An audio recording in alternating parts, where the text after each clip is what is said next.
Bonjour à toutes et à tous, nous sommes le dimanche 31 mars 2013. Merci de nous rejoindre dans l'édition hebdomadaire des marchés où nous allons revenir sur les événements financiers de la semaine passée et analyser la façon dont ils ont affecté les marchés des devises et des matières premières. Le yen japonais est à la tête de la plus longue série de pertes mensuelles en 10 ans. La déflation du pays pourrait mener le directeur de la Banque du Japon, Haruhiko Kuroda, à appliquer des mesures stimulantes à la réunion politique de la semaine prochaine. M. Kuroda, qui présidera cette réunion, a affirmé au Parlement cette semaine qu'il essaiera d'atteindre la cible de prix de la Banque du Japon en moins de 2 ans.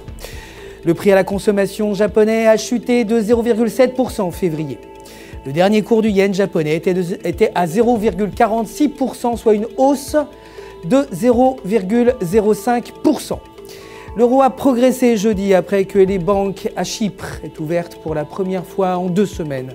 La réponse du gouvernement chypriote aux conditions du plan de sauvetage a boosté l'euro.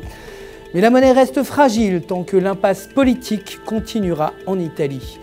Le dernier cours de l'euro était à 1,2819, soit une hausse de 0,03%.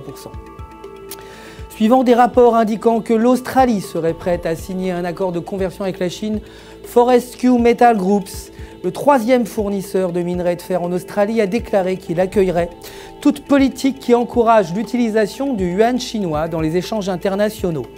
Pour son prochain voyage en Chine, le Premier ministre pourrait envisager un accord, ce qui permettrait la conversion directe du dollar australien en yuan chinois.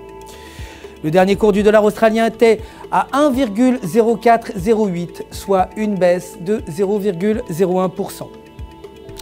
En ce qui concerne les matières premières, l'or a affiché sa plus longue série de baisses trimestrielles depuis 2001, suite à la réouverture des banques à Chypre, soulageant les inquiétudes des investisseurs quant à la crise de la dette en Europe et ralentissant la demande d'actifs refuges comme l'or.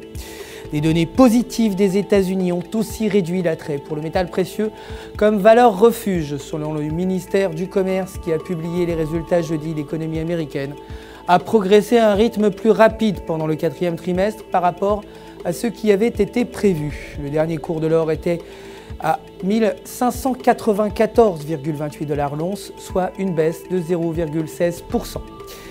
Le pétrole a plafonné à sa plus longue amélioration hebdomadaire cette année, suite à une actualité meilleure que prévue concernant l'économie américaine au cours du 4e trimestre. Les prix du pétrole ont atteint un record en 6 semaines en réponse à des nouvelles encourageantes concernant le PIB et à la hausse de la demande de pétrole aux États-Unis. Le dernier cours du pétrole était de 97,23 $ le baril, soit une hausse de 0,67%. Voilà, c'est la fin de notre résumé des actualités de la semaine passée. Je vous retrouve très bientôt pour la quotidienne des marchés du FX. En attendant, restez avec nous sur www.ufxmarkets.com/fr. Pour tous vos besoins de trading, votre conseiller personnel est prêt à répondre à toutes vos questions. Le centre d'assistance au trading du FX Markets vous souhaite une excellente journée de trading.